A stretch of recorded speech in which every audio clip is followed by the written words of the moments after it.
நண்பர்களே வணக்கம். Gudiyatham Kumaran YouTube channel வாயிலாக உங்களை சந்திப்பதில் மற்றற்ற மகிழ்ச்சி. நண்பர்களே, கரூருக்கு போனாரு நம்ம சிஎம் அண்ணா ஜோசப் விஜய் அண்ணா. சிஎம் விஜய் அண்ணா கரூருக்கு போனாரு. அவர் கரூருக்கு போய் அவர் கட்சி சார்பா ஏற்பாடு பண்ண ஒரு பொதுக்கூட்டம் நடந்துச்சு. இந்த கொட்டாயெல்லாம் போட்டு பஸ் மேல ஏறி பேசுவார்ல, அந்த மாதிரி கரூர்ல கொட்டாயெல்லாம் போட்டு பஸ்ல பேசினாரு. அவர் எப்படி பேசினாருன்றது உங்களுக்கு எல்லாம் தெரியும். ஒரு அரசியல் நாகரிகம் இல்லாமல், ஒரு அநாகரிகமாக, ஒரு ஆணவத்தோடு, முதலமைச்சர் ஆன பிறகும் தற்குறித்தனமாக வாய்க்கொழுப்போடு, தலைகணத்தோடு, சர்வாதிகாரத்தின் உச்சக்கட்டத்தோடு, அவ்வளவு நான் தான் இனி என்னை விட்டால் ஆளே கிடையாது தமிழ்நாட்டில். இனி நான் தான் இனி நிரந்தர முதலமைச்சர். இனி திமுக எல்லாம் தலை தூக்க முடியாது, நான் முடிச்சுட்டேன், அவரு முடிச்சிட்டாருன்னு அவ்வளவு தலைகணத்தோட பேசினார். அவர் வாய் திறந்து பேசினார் பாருங்க. பேசின பேச்சா சார், கரூரே நாரி போச்சு, கரூரே கப்பெடுத்து போச்சு, நாத்தம் முடிச்ச பேச்சு. அவர் பேசின சப்ஜெக்ட் ஸ்கிரிப்ட் பேச்சாளர். அவர் ஸ்கிரிப்ட் முதலமைச்சர். நமது அண்ணா ஹானரபிள் சிஎம் விஜய் அண்ணா ஸ்கிரிப்ட்ல என்ன அது எழுதுவார், அதை படிப்பார். அது நல்லதா கெட்டதான்னு எதுவும் தெரியாது. அதுல இருக்கிறது நல்லதா கெட்டதான்னு எதுவும் தெரியாது. அவ்வளவு ஆணவத்தோடு பேசியிருக்கிறார், அவ்வளவு ஆணவத்தோடு. ஏன் வந்தார் கரூருக்கு? இப்போ கரூருக்கு ஏன் வந்தார்? தமிழ்நாடுல ஒரு சிஎம் ஆன உடனே திருச்சியில் நன்றி சொல்லிட்டு போனாரா? கரூருக்கு ஏன் வந்தாரு? இதுக்கு முன்னால் அவர் கரூருக்கு வந்தார். ஒரு 7 மணி நேரம் லேட்டா வந்தார். போலீஸ் சொன்ன இடத்துல ஒரு வாகனம் நிக்கல, கூட்ட நெரிச்சல், 41 பேர் இறந்து போனாங்க. அந்த கூட்டத்துல திரு ஜோசப் விஜய் அவர்கள் தமிழக வெற்றிக்கழக தலைவராக, நடிகராக வந்தார். இன்றைக்கும் நடிகராகத்தான் இருக்கிறார். நமது மாண்புமிகு முதலமைச்சர் திரு ஜோசப் விஜய் இன்றைக்கும் நடிகராகத்தான் இருக்கிறார். அவர் இன்னும் முதலமைச்சராக மாறவில்லை. அதை அவர் விட்டு போகாதுன்னு வச்சுங்க. அவர் நடவடிக்கை, அவர் பேசுறது, ஸ்கிரிப்ட், டைலாக் டெலிவரி, அவர் ஆட்டம் போடுறது, அவர் ட்ரெஸ் கோடு, அவர் மேக்கப் எல்லாம் இன்னைக்கு அவர் நடிகர் தான். 41 பேர் இறந்து போனாங்க நடிகரா வந்தபோது. 41 பேரு இறந்து போன உடனே எடுத்தாங்க பாருங்க ஒரு ஓட்டம். கரூர்ல அண்ணா விஜய் அண்ணா பாட்டு பண்ணாரு. ஓடு ஓடு ஓடு ஓடு ஓடு ஓடு ஓடு ஓடு வர்றான் பாரு வேட்டக்கார, ஓடு ஓடு ஓடு ஓடு ஓடு ஓடு ஓடு ஓடு வர்றான் பாரு வேட்டக்காரன் பண்ணார்ல அவரு. அந்த மாதிரி ஒரே ஓட்டம் ஓட்டார். 41 பேர் இறந்த ஒரே ஓட்டம். ஓடு, உண்டக்கானம் துரியக்கானம், ஓடு. மூஞ்சில் ஒரு முக்காடு ஒண்ணு போட்டுக்குது. ஓடி போய் பிளைட், தனி பிளைட் ஏறி போய் திருச்சி சென்னை ஏர்போர்ட்ல இறங்கி ஒரே ஓட்டம். ஓடு ஓடு ஓடு ஓடு ஓடு ஓடு ஓடு பணியூர் பங்களாவை நோக்கி ஓடு ஓடு ஓடு ஓடினார் வேட்டைக்காரன். 41 பேரை வேட்டையாடிட்டு ஒரே ஓட்டம். ஓடு ஓடு ஓடுன்னு ஓடினார் வேட்டைக்காரன். இப்ப என்ன சொல்றாரு? நேற்று கரூர்ல நான் பெரம்பலூருக்கு வரும்போது போலீஸ் வேணாம், கூட்டம் அதிகமா இருக்கும்னு சொல்லிட்டாங்க, நான் திரும்பி வந்துட்டேன். போலீஸுக்கு தேங்க்ஸ் சொன்னேன், மக்கள்கிட்ட மன்னிப்பு கேட்டேன். கரூருக்கு வரும்போது ஏன் போலீஸ் வேணான்னு சொன்னாரு டிஎஸ்பி. அந்த சார்ஜ் ஷீட்ல இருக்கு. டிஎஸ்பி சொன்னார் கரூருக்கு வரும்போது வேணான்னு சொன்னார். இவங்க ஒரு 7 மணி நேரம் வந்து அந்த கூட்டத்துக்குள்ள போய் போலீஸ் இங்கேயே நிறுத்துங்க, அங்க போவாதீங்கன்னாங்க. இல்ல நாங்க அங்கதான் போவோம்னு அங்க போய் கூட்ட நெரிச்சல்ல 40 பேசினேங்கிறாரு. பட்டு பட்டு பட்டு பட்டுன்னு உயிர் போயினே. குழந்தை சாகுது, சிறுவர்கள் சாகுறாங்க, முழு மாத கர்ப்பிணி இருந்தாங்க, ஒரு வயதான மூதாட்டி இருந்தாங்க, இறந்துனேங்கிறாங்க. அவர் மேல டான்ஸ் ஆடுற மைக் வச்சுன்னு திரு ஜோசப் விஜய். பாட்டிலுக்கு 10 ரூபாய், பாட்டிலுக்கு 10 ரூபாய், பாட்டிலுக்கு 10 ரூபாய், பாட்டிலுக்கு 10 ரூபான்னு பாடினாரு. நேத்து கரூர்ல பாடுவார் நினைச்சேன். ஏன்னா அப்ப 10 ரூபாய், இப்போ பாட்டிலுக்கு 20 ரூபாய், பாட்டிலுக்கு 20 ரூபாய், நமது டிவிக்கு ஆட்சியிலே முன்னேற்றம் முன்னேற்றம், பாட்டிலுக்கு 20 ரூபாய், பாட்டிலுக்கு 20 ரூபாய், பாட்டிலுக்கு 30 ரூபான்னு பாடுவார்னு பார்த்தேன். பாடல.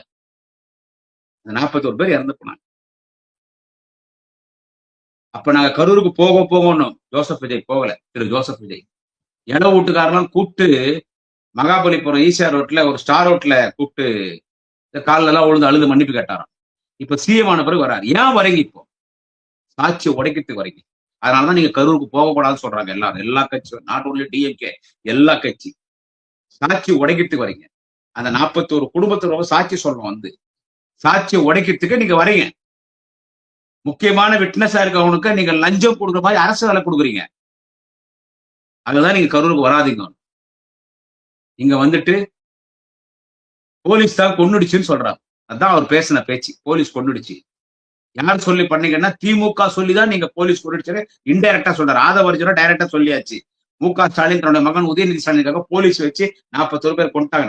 ஒரு 41 பிணங்கள், ஒரு 41 மரணத்தை வைத்து அரசியல் செய்வது ஒரு கேவலமான ஈனத்தனமான ஒரு படம். இவர்தான் அரசியலுக்கு புதுசு. நமது ஜோசப் விஜய் அண்ணா அரசியலுக்கு புதுசு நினைச்சோம். ஐயோ 50 வருஷம் 60 வருஷம் அரசியல் எக்ஸ்பீரியன்ஸ் ஆனா கூட இவ்வளவு கிரிமினல் மைண்ட் இருக்காது. அது இவர் மைண்ட் இல்ல. நமது அண்ணா ஜோசப் அண்ணா சிஎம் மைண்ட் இல்ல. ஆரோக்கியசாமி, ஆதவர்ஜுனா, இந்த கூட வரவங்கலாம் அவருக்கு இப்போ ஒண்ணும் தெரியாது. ஸ்கிரிப்ட் அதுல என்ன ஆகுதோ அது படிப்பாருங்க. அது இங்க வந்து பொண்ணுட்டிங்கன்னு பேசின பேச்சு என்ன, அவருதான் நிரந்தரமா, அவர்தான் இனிமேல் நிரந்தரமா. இனி திமுகவை ஓட ஓட விரட்டுங்க. இடைத்தேர்தல் தேர்தல் பிரச்சார கூட்டம் நடந்தது கரூர்ல நடந்தது இடைத்தேர்தலுக்கு தேர்தல் பிரச்சார கூட்டம். சும்மா திமுகவை நறுக்கு நறுக்கு நறுக்கு நறுக்கு நறுக்கு நறுக்குன்னு குத்துவான்றார். சினிமா டைலாக் எல்லாமே. அந்த பாட்டிலுக்கு 10 ரூபாய் பாடின அன்னைக்கு இன்னைக்கு ஓடு ஓடு ஓடு ஓடு வர்றான் பாரு வேட்டைக்காரன். அவர் வேட்டைக்கார படத்தினுடைய பாட்டு. ஆமா, அவர் வேட்டைக்கார படத்தினுடைய பாட்டு. எவ்வளவு ஒரு ஆணவத்தனமான பேச்சு. என்னால பேசியே வரலைங்க. எனக்கு உண்மையிலே எனக்கு பேச்சே வரல. என்னால தாங்கிக்க முடியல. ஒரு நீ ஆளுங்கட்சி, நாங்க எதிர்கட்சி, எங்களை எதிர்த்துதான் அரசியல் பண்ண ஆகணும். பண்ணிக்கோ. இவ்வளவு திமிருத்தனமா பேசுறது, இவ்வளவு திமிருத்தனம். திமுக அவ்வளவுதான் அழிஞ்சிருச்சு. நான் ஒண்ணு சொல்றேன் விஜய் சாருக்கு. விஜய் அண்ணா ஏன்னா எனக்கு 49, அவருக்கு 52 முடிஞ்சு 53. He is 53, I am 49. So I am younger than CM. CM is elder than me. அண்ணானே அவர்தான் சொன்னாரு, நான் உங்க அண்ணா, உங்க தம்பி, உங்க புள்ள, உங்க மாமான்றாருல, நம்ம அண்ணான்னு சொல்லுவோம். அண்ணா விஜய் அண்ணா, திமுக அழிஞ்சிடும். கரூர்ல சொன்னீங்கல்ல திமுக அழிஞ்சிச்சு, அவ்வளவுதான் இனி அவ்வளவுதான் நீங்கள அப்படி சொல்லாதீங்கண்ணா விஜய் அண்ணா. திமுக அழிஞ்சிச்சுன்னு சொல்லாதீங்கன்னா. திமுக அழிஞ்சிச்சுன்னு யார் சொன்னாங்களோ அவங்களாம் அழிஞ்சு போயிட்டாங்கண்ணா. அந்த காலத்துல பண்டிட் ஜவஹர்லால் நேரு நான்சென்ஸ் சொன்னாரு டிஎம்கே பார்த்து. பண்டிட் ஜவஹர்லால் நேரு, அன்னை இந்திரா காந்தி, வி நரசிம்மராவ், ஓகேவா, தமிழ்நாடு அரசியல் எடுத்துக்கினா பக்த வச்சலம், ராஜாஜி, புரட்சி தலைவர் எம்ஜிஆர், அம்மையார் செல்வி ஜெயலலிதா, இப்படி பட்டியல் நீண்டுனே போகும். இவங்க எல்லாம் திமுக அழிஞ்சிடும் நாங்க. திமுக யாரெல்லாம் அழிஞ்சிடும் சொன்னாங்களோ அவங்க எல்லாம் அழிஞ்சு போயிட்டாங்க. அதாவது இறந்துட்டாங்க. அவங்களுக்கு எல்லாம் மணிமண்டபம், கல்லறை கட்டி, இரங்கல் கடிதம் எழுதி முதல் மாலை வச்சிருந்து தலைவர் டாக்டர் கலைஞர். யாரு தலைவர்? டாக்டர் கலைஞர். அதனால திமுக அழிஞ்சிச்சுன்னெல்லாம் சொல்லாதீங்க. பெரியவங்க சின்னவங்களுக்கு மரியாதை கொடுக்கணும். சிஎம் ஆயிட்டா அப்ப இன்னைக்கு கொஞ்ச நேரம் போனா வாடா போடான்னு பேசுவீங்களா? எல்லாரும் ஓட்டாங்க, வெளிநாட்டுக்கு ஓட்டாங்க, சிங்கப்பூர் ஓட்டாங்க, வெளிநாட்டு ஓட்டாங்க. நான் ஸ்டாலின் சாரை சொல்லல, அவர் மீது எனக்கு ரொம்ப மரியாதை உண்டு, பண்பு உண்டு. கிண்டல், கேலி, திமுரு எல்லாம் பேசுவோம், நாங்களும் பேசுவோம். சின்ன சின்ன பசங்க எல்லாம் பேச ஆரம்பிச்சாங்க. அண்ணா விஜய் அண்ணா ஜென்சில சின்ன பசங்க எல்லாம் பேச ஆரம்பிச்சிட்டாங்க. அவங்களெல்லாம் போய் கைது பண்றீங்க. உங்க வீட்டுல இருக்கிற அந்த ஜென்சில இருக்கிற பசங்களுக்கு என்ன வயசு? 22 வயசு, 20 வயசு. அந்த ஜென்சில இருக்கிற பசங்களை நீங்க கைது பண்றது உங்க பையனை கைது பண்ற மாதிரி உங்க பசங்களை கைது பண்ற மாதிரி. அதுக்கு சின்ன பசங்க. அதை பார்த்து நீங்க ரசிக்கணும், சிரிக்கணும். விமர்சனத்தை ஏற்றுக்கொள்ளக்கூடியவன் தான் ஒரு தலைவன். விமர்சனத்தை தாங்கிக் கொள்ளக்கூடியவன் தான் ஒரு தலைவன்.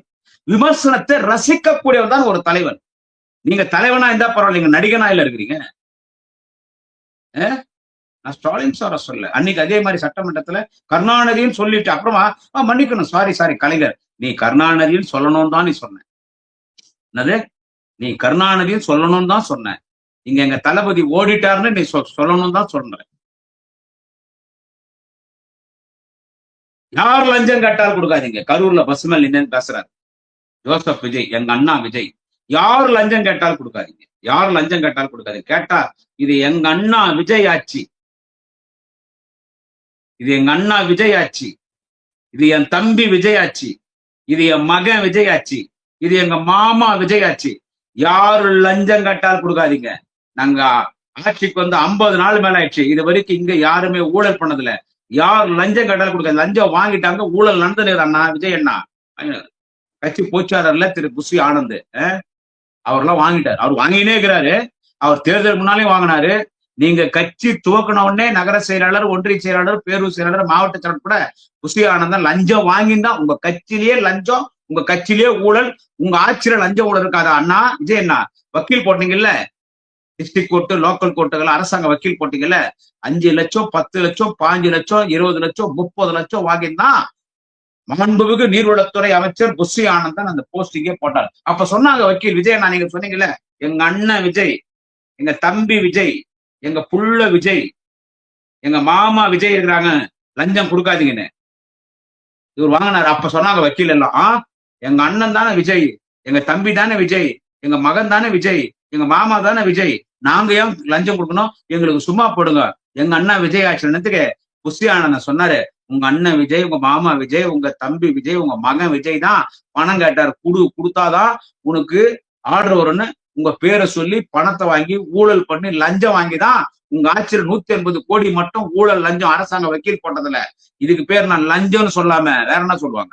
உங்க கட்சி வக்கீல் அண்ணா விஜய் அண்ணா, சிஎம் அண்ணா, உங்க கட்சி வக்கீல் செங்கல்பட்டுல நீதிமன்றத்துக்கு ஸ்டே வாங்கிட்டாங்க. அட்வொகேட்ஸ் போடக்கூடாது, இந்த லேடி அட்வொகேட் போடுவாங்க டிஸ்ட்ரிக்ட்ல, ஸ்டே வாங்கிட்டாங்க. எங்க டிவிக்கு பொதுச் செயலாளர் புஷி ஆனந்தன் லட்சக்கணக்கில் லஞ்சம் வாங்கி அரசு வக்கீல் போஸ்டிங் கொடுத்துட்டு இருக்காரு. இதுக்கு ஸ்டே கொடுங்கன்னு ஸ்டே வாங்கியிருக்காங்க. உங்க ஆட்சியில லஞ்சம் இல்லையா, ஊழல் இல்லையா?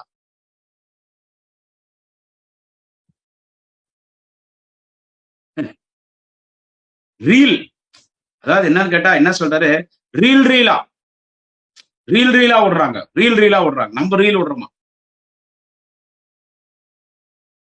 தேர்தலுக்கு முன்னால ரீல்ஸ் போட்டு ஆட்சிக்கு வந்த முடியுங்க, மக்களை ஏமாத்தி. எனவே ரீல்ஸ் அரசியல் செய்யக்கூடியவர் ரீல் சிஎம் அண்ணன் ஜோசப் விஜய், ரீல்ஸ் ஆட்சி செய்யக்கூடியவர் ரீல்ஸ் முதலமைச்சர் எங்கள் அண்ணன் ஜோசப் விஜய்.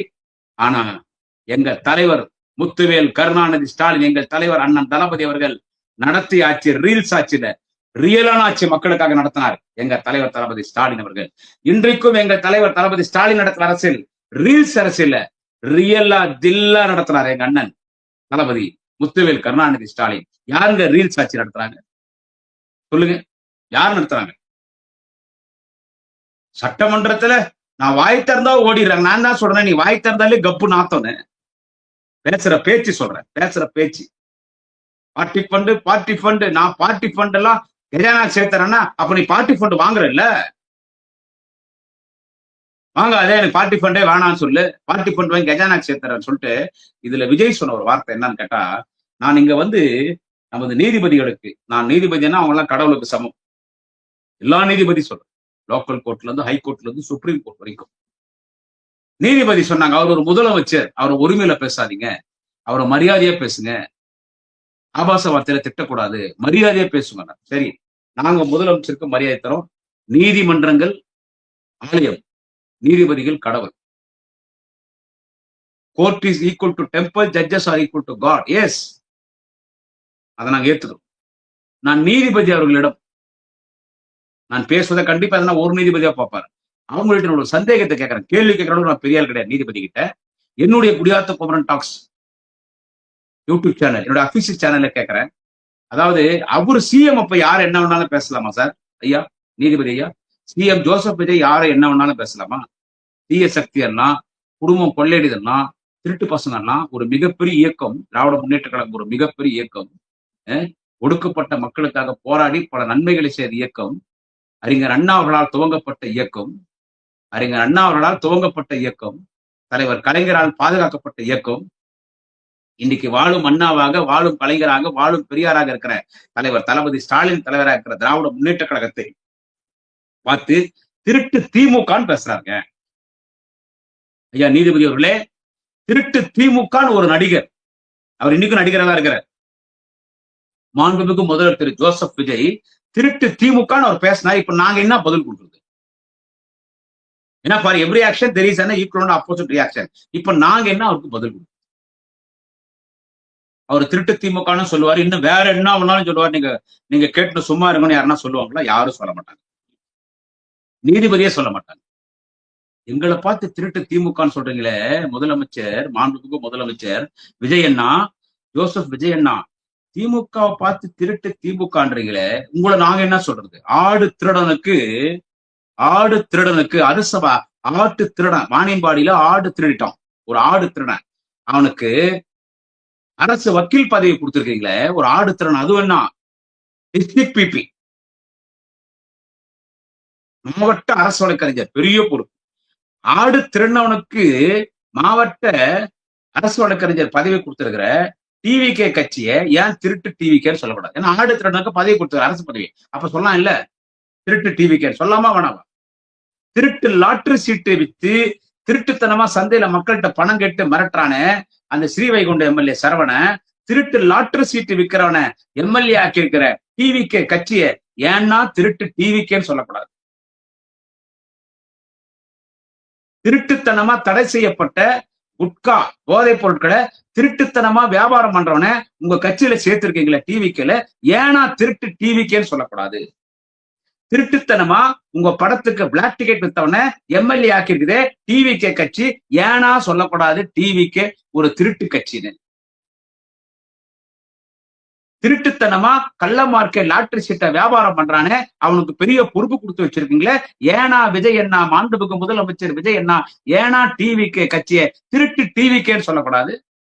திருட்டுத்தனமா மாத்திரை நசுக்கிறேன்னு போதை பவுடரை டெபிட் கார்டுல தள்ளி தள்ளி ஒரு போதைப் பொருளை திருட்டுத்தனமா போதைப் பொருளை பயன்படுத்தினானே ஒரு மந்திரி, அவனை மந்திரியா வச்சிருக்குதே டிவிகே, திருட்டுத்தனமா போதைப் பொருளை பயன்படுத்தினோன டிவிகே, ஏன்னா டிவிகே திருட்டு டிவிகேன்னு சொல்லக்கூடாது? இப்படி நம்ம பேசலாம் இல்ல? ஆனா அப்படி நான் பேசல. பேசலாமான்னு கேட்கிறேன், ஆனா அப்படி நான் பேசல. சும்மா ஒரு சஜஷன் உங்களை கேட்கிறேன். எங்களுக்கும் பேச வரும் அண்ணா விஜய் அண்ணா, முதலமைச்சர் விஜய் அண்ணா எங்களுக்கும் பேச வரோம்னா. எனக்கு 49 50 வயசுல வச்சுக்க, நான் 16 வயசுல மேடை ஏறினா ஒரே கட்சியில பேசினுக்கிறேன். இன்னைக்கு உங்க கூட நாங்க அத்தனை பேர் உலகத்துல இருக்கிற எல்லா கட்சிக்கும் போயிட்டு கடைசியா உங்ககிட்ட வந்துக்கிறாங்க. உங்க ரசிகர் மன்றத்துல காலகாலமா உடைச்சவங்க எல்லாம் யாரும் பெரிய ஆள் கிடையாது, எல்லாம் நடுவில் வந்தவங்க தான். உலகத்துல எல்லா கட்சிக்கும் எங்ககிட்ட உட்பட எல்லார்கிட்ட போயிட்டு வந்தவங்க தான் நீங்க உங்ககிட்ட இருக்கிறாங்க. திமுக வரலாறு, அதனால எது வேணாலும் பேசிடுறது. யாரும் நிரந்தரம் கிடையாதுங்க. நான் தான் நிரந்தரம், நான் தான் நிரந்தரம். நான் தெரியும் சொல்றேன். திமுக அழிஞ்சிடும், அழிஞ்சு போச்சு, நான் அழிச்சிட்டேன்னு சொல்லாதீங்கண்ணே விஜய் அண்ணன், வேணானே. அது சென்டிமெண்டா சரி கிடையாது. அது திமுக ஒரு ராசி உண்டு. திமுகவை யாரெல்லாம் அழிஞ்சிடுச்சுன்னு சொன்னானோ அவெல்லாம் அழிஞ்சு போயிட்டான். அன்னைக்கு இந்திரா காந்தி கிட்ட போய் சொன்னாங்க காங்கிரஸ்காரங்க, திமுகன்ற கப்பல் கடல்ல முழுகிச்சுன்னாங்க. அன்னை இந்திரா காந்தி சொன்னாங்க, கலைஞரை பத்தி உங்களுக்கு தெரியாது, அந்த கடல்ல முழுகின கப்பலை நீர்மூழ்கி கப்பலா மாற்றுகிற ஆற்றல் டாக்டர் கலைஞருக்கு உண்டு. என்னை இந்தியாவின் இரும்பு பெண்மணி என்றாங்க. அவர் தான் இந்தியாவின் இரும்பு அரசியல்வாதி. இஸ் அ கிங் மேக்கர், ஒரு சாணிக்கர், ராஜத்னரம். கலைஞர் லேசா இடப்படாதீங்கன்னாங்க. இந்திரா காந்தியை மன்னிப்பு கேட்க வச்சார். நான் எமர்ஜென்சி பிரகடனம் செய்தேன் தமிழ்நாட்டில், என்னை மன்னித்துடுங்கள், I am requesting very kindly Kalaignar, please forgive me. மன்னிப்பு கேட்பது கட்சி திமுக. அன்னை இந்திராவே மன்னிப்பு கேட்க வச்சு கட்சி திமுக. அதனால ஜோசப் விஜய் சார் கரூர்ல பேசுனது ரொம்ப அநாகரிகம், ரொம்ப ஆபாசம், ரொம்ப தலகணம், ரொம்ப விவேக அர்த்தம் இல்லை. இது என்ன எனக்கு சரியா வரல. ஒருத்தன் ஹை ஜம்ப் வெட்ட உடனே எவ்வளவு சீக்கிரம் முன்னேறானோ அடுத்த செகண்ட் கீழே வந்துடும். உங்களை பார்த்தா எனக்கு அப்படிதான் தெரியும். மேகதாட் டேப் பத்தி எனக்கு தெரியாதுன்னு சொல்றீங்களே, உங்களுக்கு என்ன தெரியும்? நீங்க கோர்ட்டுக்கு போனீங்க, நீங்க சரியா வாதாடல, ஸ்டாலின் சார் சரியா கையாடல, மேகதாட் சொல்லி மேகதாட் விஷயம் உங்களுக்கு தெரியுமா? அண்ணா விஜய் அண்ணா, நான் கர்நாடகால பெங்களூர்ல பிறந்தவன், அந்த ஏரியால பிறந்தேன். மேகதாட் விஷயம் உங்களுக்கு தெரியுமா? டி.கே. சிவகுமார் சொல்றாரு, இதுக்கு முன்னால எங்களால மேகதாட் டேம் கட்ட முடியல. அப்ப மு க ஸ்டாலின் முதலமைச்சர் இருந்தாரு, இப்போ கட்டிடுவாண்டார். அப்ப உங்களோட ஆளாவே ஒரு பொருட்படுத்தல. அவர் காங்கிரஸ் அடிமை விஜய் என்றத எங்க முதலமைச்சர் விஜய் சொல்றார். டி.கே. சிவகுமார் காங்கிரஸ் அடிமை, எங்கனாலதான் அவர் ஆட்சி நடத்தலாமே. அதனால மேகதாட்ல நான் இனிமே டேம் கட்டுவேன், விஜய் தான் நான் பாத்துக்கிறேன். மேகதாட் பத்தி நீங்க பேசுவீங்களா? குரல் கொடுப்பீங்களா? திமுக நின்ன மாதிரி ஸ்டபனா நிப்பீங்களா? போர் குணத்தோட புயல் குணத்தோட மேகதாட்ல டேம் கட்டக்கூடாது, கர்நாடக அரசாங்கத்தை எச்சரிக்கிறேன். நீங்க பேச முடியுமா? பேச முடியாது. ஏன்னா உங்க படம் ஜனநாயகம் இன்னும் ரிலீஸ் ஆகுது. அது கர்நாடகால பெரிய கலெக்ஷன் கொடுக்கும், பல ஆயிரம் கோடி உங்களுக்கு வருமானம் வரும். கர்நாடகா ஸ்டேட்ல பெங்களூர் மாநகரத்தை பூரா நம்ம தமிழ்கார் தான். பேச மாட்டீங்க. நாங்க தான் அன்னைக்கும் பேசுவோம் மேகதாட் பத்தி. மேகதாட்ல டேமே கட்ட முடியாது யாராலையும். மேகதாட்ல யாராலையும் டேமே கட்ட முடியாது. எனவே ஒத்து போராட்டா போட்டேன். குளத்தூர்ல போய் 5 நிமிஷம் தானே பேசினேன், நான் தோக்கடிச்சிட்டேன் பாத்தியா? ஸ்டாலின் சார தோக்கஷ்ட பார்த்து 5 நிமிஷம் அவ்வளோ பெரிய லீடர் அவர் 5 நிமிஷம் பேசி முடிச்சிட்டாராம். கொத்து பரோட்டா போட்டேன், நாங்க கைமா போடுவோம். இவங்க எங்க ஆட்கள் தப்பு பண்ணாங்க. நாங்கெல்லாம் சொன்னோம் தொண்டர்கள் விஜய் தான் நமக்கு எதிரி. அவங்க இல்ல பிஜேபி ஏடிஎம்கே டெல்லிக்கும் திமுக தான் போட்டு, டெல்லிக்கும் திமுக தான் போட்டேன். நம்ம எதிரி நம்ம பக்கத்துல என்னன்னு தெரியல. இப்போ நாங்க விழிச்சுக்கணும். யானைக்கும் அடி சறுக்கும் இல்ல அண்ணா விஜய் அண்ணா, யானைக்கும் அடி சறுக்கு இல்லைன்னா கொத்து பரோட்டா போடுறீங்களா? தொட்டப்பேட்டா என்னது தொட்டப்பேட்டா ரோட்டுல கொத்து பரோட்டா சிக்கன் மட்டன் தரட்டான் அந்த பாட்டா? எல்லாம் சினிமா தான் இல்ல. ஓடு ஓடு ஓடு ஓடு ஓடு வேட்டைக்காரன் வரா பாரு, வேட்டைக்காரன் படம் உங்களுது. அப்புறமா இதுவும் எல்லாமே சினிமா. கொத்து பரோட்டா போடுறோம் சினிமா. கொத்து பரோட்டா போடுறீங்களா? எவ்வளவு திமிர் பிடிச்ச பேச்சு. தேர்தலில் காமராஜர் தோத்துக்கிறாரு, அண்ணா தோத்துக்கிறாரு, ரேபரேலி தொகுதியில இந்திரா காந்தி எல்லாம் தோத்துக்கிறாரு. தோக்காத ஒரே தலைவர் கலைஞர். நாங்க போடுறோம் பாருங்க கைமா.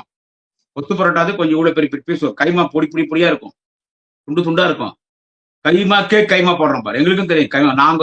நாங்க 234 தொகுதியில உங்களுக்கும் கைமா போடுறோம், உங்க கட்சிக்கும் கைமா போடுவாங்க. நீங்க இப்படியே பேசின ஆணவத்தோடு இருந்தா உங்க மந்திரிகளுடைய இந்த ரீல்ஸ் மோகம், உங்க எம்எல்ஏ ரீல்ஸ் மோகம், லஞ்சம் ஊழல் லாவண்யம், நான் இந்த ஆட்சியில கற்பழிப்பு இல்லையா, பாலியல் தொல்லை இல்லையா, குட்கா இல்லையா? குட்கா ஒட்டுமொத்த வியாபாரியும் கட்சிக்கு வந்துட்டான். கஞ்சா இல்லையா, பிரவுன் சுகர் இல்லையா, போலி மதுபான பாட்டில் இல்லையா, பாட்டிலுக்கு 20 ரூபாய் 30 ரூபாய் இல்லையா, ரவுடித்தனம் இல்லையா, கொலை இல்லையா, எது இல்ல? எல்லாம் இருக்கிறது, எல்லாம் இருக்குது. இப்படியே போனா நீங்க எங்களை கொத்து பரோட்டா போட்டீங்கல்ல, மக்கள் உங்களுக்கு கொத்து பரோட்டா இல்ல, கைமா கைமா கைமா கைமா கைமா குர்மா கைமா குர்மா கைமா பண்ணிடுவாங்க. ஜோசப் விஜய் சார் பார்த்து பேசுங்க. நான் ரொம்ப அடக்கத்தோட பேசுறேன். தலைவர் கலைஞருடைய கதை வசனம், அரண்மனை நாயே அடக்கடா வாயேன்னு சொல்லுவாங்க. அதை நான் உங்களுக்கு சொல்ல விரும்பல, ஏன்னா நீங்க எங்க முதலமைச்சர் அப்படின்னு. கலைஞருடைய திரைக்கதை வசனத்துல வரும், கதை வசனத்துல வரும். அப்படி நான் உங்களை சொல்ல வரல. அண்ணா விஜய் அண்ணா உங்க மேல மரியாதை உண்டு, நான் உங்க படம் பாக்குறேன். வாய் அடக்கத்தோட பேசுங்க. சிஎம் வாய் குழப்பத்தோட பேசக்கூடாது. நீங்க முதல்ல ஒரு சிஎம், அதை மனசுல வச்சுக்கிறீங்க. இப்ப இன்னும் நடிகரா இல்ல, சிஎம். இந்த மாதிரி தெனாவட்டுல ஆணவத்தோட வாய் குழப்போட பேசினா எவ்வளவு சீக்கிரம் மக்கள் உங்களை மேல தூக்கி வச்சாங்களோ அவ்வளவு சீக்கிரம் கூட்டினது கீழே திருடுவாங்க. பார்த்து பேசுங்க விஜயண்ணா, பார்த்து பேசுங்கண்ணா. ஓகே வணங்க அண்ணா விஜயண்ணா, வணங்கண்ணா, வரண்ணா. நன்றி. குடியாத்த குமரன். நாளை இன்னொரு பதிவை சந்திக்கிறேன்.